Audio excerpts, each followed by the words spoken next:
मंत्रालय ने कहा है कि भारत विश्व में मौजूद बेहतर विकल्प से भी तेल खरीदेगा। भारत और रूस के संबंध को भी विदेश मंत्रालय ने पुराना और मजबूत बताया और कहा है कि भारत और रूस के संबंध को किसी तीसरे देश के आईने से देखने की जरूरत नहीं है।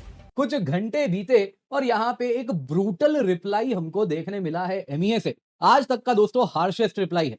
दोस्तों बात सिर्फ इतनी नहीं है, इंडियन आर्मी से भी जवाब आया है। इंडियन आर्मी, आप देख सकते हैं उनका ऑफिशियल ट्विटर हैंडल है, उसने भी यूएस को आईना दिखाया। एमईए ने तो जिस प्रकार से धोया है यूएस एंड ईयू दोनों के हिपोक्रेसी को एक्सपोज किया है, जिसमें भारत ने साफ साफ कह दिया हमको क्या करना है आप कृपया करके ना बताएं। We are a sovereign power, हमें मालूम है हम क्या करना है और क्या नहीं करना है, आप हम ये डिसाइड नहीं करेंगे। दोस्तों क्लियरली भारत ने एक बात बताई है यहां पे कि देखिए जी, भारत जापान या ईयू नहीं है जिसके सिक्योरिटी को आप गवर्न करते हैं, इसलिए वो घुटनों पे तुरंत टेक जाता है कि आप लोगों ने सिक्योरिटी यहाँ पे गवर्न कर रहे हैं। जापान की सिक्योरिटी यूएस के हाथ में है, वैसे ही ईयू यूक्रेन में फंसा हुआ है, यूएस सिक्योरिटी के जो आश्वासन है उसी के सहारे वो बचा हुआ है। भारत के साथ वैसा कोई कंपल्शन नहीं है। तो आप यदि ये सोचते हैं कि भारत घुटनों पे बैठ के आपके हाथों को चूमेगा तो वो नहीं होने वाला। दोस्तों आखिरकार भारत ने बड़ा सख्त जवाब दिया है अमेरिका को और भारत ने ये कहा है कि हम अपने national interest, national security, economic security के इंटरेस्ट में फैसले करेंगे।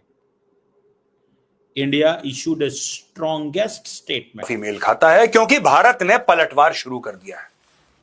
धीरे धीरे से भारत ने चूड़ियां कसनी शुरू कर दी और आज अमेरिका को बहुत समय तक यह लग रहा था कि यार हम तो करते रहेंगे, बोलते रहेंगे, कुछ भारत की तरफ से जवाब नहीं आएगा।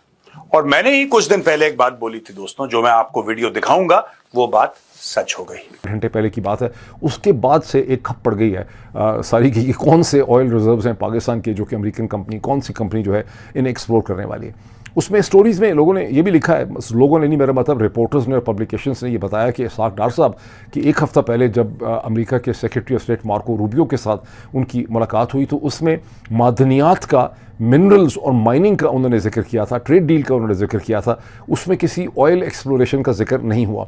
डोवाल मॉस्को पहुंच गए, जी हाँ, और मज़े की बात यह है कि अजीत डोवाल के मॉस्को पहुंचने के साथ साथ यूएस डॉलर जो है वो धड़ाम हो गया। क्या ये कोइंसिडेंस है? अब कोइंसिडेंस भी हो सकती है और कुछ और भी हो सकता है, पता नहीं। इन्वेस्टर कॉन्फिडेंस जो है वो पूरी तरह से डाउन है यूएस मार्केट में, क्योंकि यूएस मार्केट में ट्रंप सभी से झगड़ा कर रहे हैं और लेबर इंस्पेक्टर से झगड़ा कर रहा है और फेड चेयरमैन जो है वो जेरोम पावल उससे भी झगड़ा कर रहे हैं और सभी से झगड़ा कर रहे हैं। झगड़े झगड़े झगड़े झगड़े झगड़े झगड़े और पूरी दुनिया में अपना जो है वो एक bull in the China shop वाला अपना स्टाइल चल रहा है। लेकिन जो अभी कुछ ही दिनों पहले धमकी दी गई थी भारत को कि आप जो है वो रशिया का जो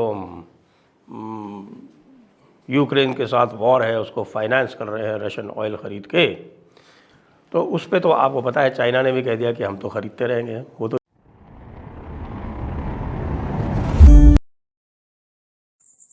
नमस्कार दोस्तों, स्वागत है आपके अपने चैनल इंडिया स्पेशल जोन पर। अभी हाल ही में ट्रंप ने सोशल मीडिया पर अप्रत्याशित रूप से आरोप लगाया है कि भारत न केवल बहुत मात्रा में रूसी तेल खरीद रहा है बल्कि उसे बड़े मुनाफे के लिए खुले बाजार में भी बेच रहा है।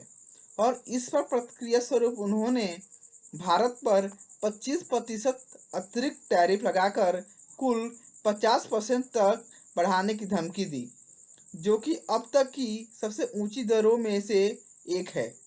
इस कार्रवाई को लेकर न्यू दिल्ली ने कहा है, जवाब दिया है कि एमईए ने इसे अन्यायपूर्ण, गैर तर्कसंगत और भारतीय राष्ट्रीय हितों के खिलाफ बताते हुए कहा है कि भारत ने रूसी तेल खरीदना इसलिए शुरू किया क्योंकि पारंपरिक आपूर्तिकर्ता यूरोप को शिफ्ट हो गए थे और अब भारत से ही वैश्विक ऊर्जा स्थिरता बनाए रखने की उम्मीद की गई थी।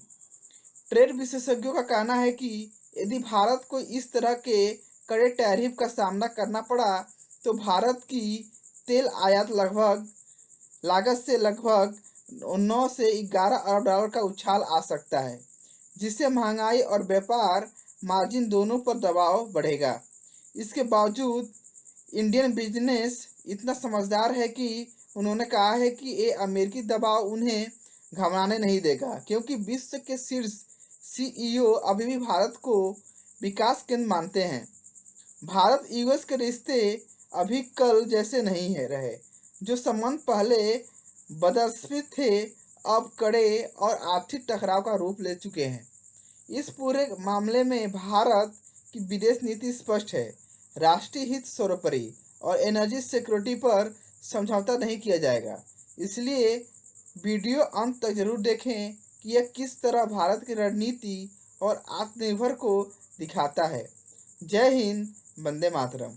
Harshest ever response. आज तक अगर आप देखें तो ट्रंप वन साइडेड बराज करते थे, कोई जवाब नहीं दिया जाता था, कुछ वैसे ही डील किया जाता था कि एक मानसिक रूप से कोई अगर कुत्ता है, जिसे पागल कहते हैं आजकल, पागल कुत्ता, तो वो यदि भौंक रहा है तो भौंकने दो, कुछ टाइम बाद अपने आप चला जाएगा। तो अब तक वही अप्रोच था, लेकिन अब इस अप्रोच को पार किया गया। अब अगर आप देखें तो इस प्रकार से कहा गया कि देखिए कि कहीं ना कहीं आपको तो जवाब दिया जाएगा, और जिस प्रकार से एक्सपोज किया यूएस को भी, यूरोपियन यूनियन को भी, और सभी को बताया। और इतना ही नहीं, यहां पे अगर आप देखें तो इंडियन आर्मी भी एक्सपोज कर रही है। ईस्टर्न कमांड इंडियन आर्मी, उन्होंने यहाँ पे आप देखें तो एक न्यूज़पेपर का क्लिप यहाँ पे डाला है जिसमें दिखा रहे हैं 5 अगस्त 1971 यूएस आर्म्स 2 बिलियन के पाकिस्तान में शिप हुए हैं सिंस 1954। और यहाँ पे इन्होंने ये बताया कि जब बांग्लादेशी जेनोसाइड हो रही थी, मिलियंस ऑफ हिंदूज बांग्लादेश में मारे जा रहे थे, परसिक्यूट हो रहे थे, तब आप उनको वेपन्स देते थे। So much for human rights, so much for the loss of life, जिसकी आप बात करते हैं। जहां तक बात है, आप पाकिस्तान को वेपन्स देते रहे, आज भी देते हैं, और आप जेनोसाइड आज भी पाकिस्तान में जो हो रहा है उसमें आपके हाथ लिप्त हैं। कुछ इस तरफ इशारा किया है eastern command is based out of fort William in Calcutta. Indian army का ईस्टर्न कमांड है दोस्तों, और ईस्टर्न कमांड वही कमांड है जिसने पाकिस्तानी फौज का ढाका में 16 दिसंबर 1971 को सरेंडर लिया था। उसी ईस्टर्न कमांड ने ट्वीट करा है, US arms worth 2 billion shipped to Pakistan since 54। यानी कि 1954 से लेकर 1971 तक $2 अरब के हथियार, उस जमाने में $2 अरब दोस्तों, आज की तारीख में भी $2 अरब के हथियार बहुत होते हैं। आप समझ लीजिए आज से 60 साल से ज्यादा, right? I mean if you count it from 1954 onwards, right? आप देखिए कि लगभग 60 साल आज से, तब क्या वैल्यू रही होगी $2 अरब की। $2 अरब के हथियार अमेरिका ने पाकिस्तान को दिए। वही अमेरिका जो आजकल भारत से पूछ रहा है कि यार तुम रूस से हथियार क्यों खरीदते हो, तो अमेरिका बहादुर को कोई यह बताए कि यह इसका इतिहास है। आप लोगों ने हर समय डेमोक्रेसी को नीचे कराया और आपने डिक्टेटर्स का साथ दिया। आज की तारीख में भी डिक्टेटर से आप बात कर रहे हो। आसिम मुनीर कुछ नहीं पर एक डिक्टेटर है। You are speaking to a dictator, क्योंकि आपको लगता है कि एक बंदे से पाकिस्तान में बात करोगे तो आप उस मुल्क का फायदा उठा सकते हो, क्योंकि अगर वहां पे एक डेमोक्रेटिकली इलेक्टेड एक पॉपुलर लीडर आएगा पाकिस्तान में तो आपसे सवाल पूछेगा। आपको सवाल, इंडिया ने आज बड़ा सख्त जवाब दिया, और वो जवाब जो है वो देखने से ताल्लुक रखता है। जैसे ये आप स्टेटमेंट देख रहे हैं, उन्होंने कहा जी रशिया की सारी वॉर मशीन को भारत सपोर्ट करता है और मैं और टैरिफ लगाऊंगा। अब नरेंद्र मोदी का भी पारा जो है वो बहुत कॉम्प्रोमाइज हो चुका हुआ था। उन्होंने कहा कि इंडियन लोग मुझसे पूछते हैं मैं क्या जवाब दूं। मैं अगर ये सिर्फ आपके सामने ये रखूं जो स्टेटमेंट भारत ने जारी की है तो उसी से हमें पता चल जाएगा। ये वो स्टेटमेंट है जो भारत ने जारी किया। उन्होंने कहा India has been targeted by the United States and the European Union for importing oil from Russia. So India ने शुरू किया अमेरिका से, और साथ उन्होंने यूरोपियन यूनियन को भी रगड़ा है। नरेंद्र मोदी अब आया है असल टोन में। मैंने आपको कहा था ना कि इंडिया रिस्पॉन्ड करेगा एट अ मोमेंट, बिकॉज उनको पता है कि पब्लिक ओपिनियन पहले बिल्ड कर रहे थे, मीडिया, सिविल सोसाइटी, ट्रंप की ट्रोलिंग हो रही थी। अब वो आया स्टेट लेवल पे। सो उन्होंने कहा जी कि अमेरिका और यूरोपियन यूनियन हमें टारगेट कर रहे हैं। ये 20 सालों में पहली दफा ये जो है स्टेटमेंट ऐसी जारी हुई है।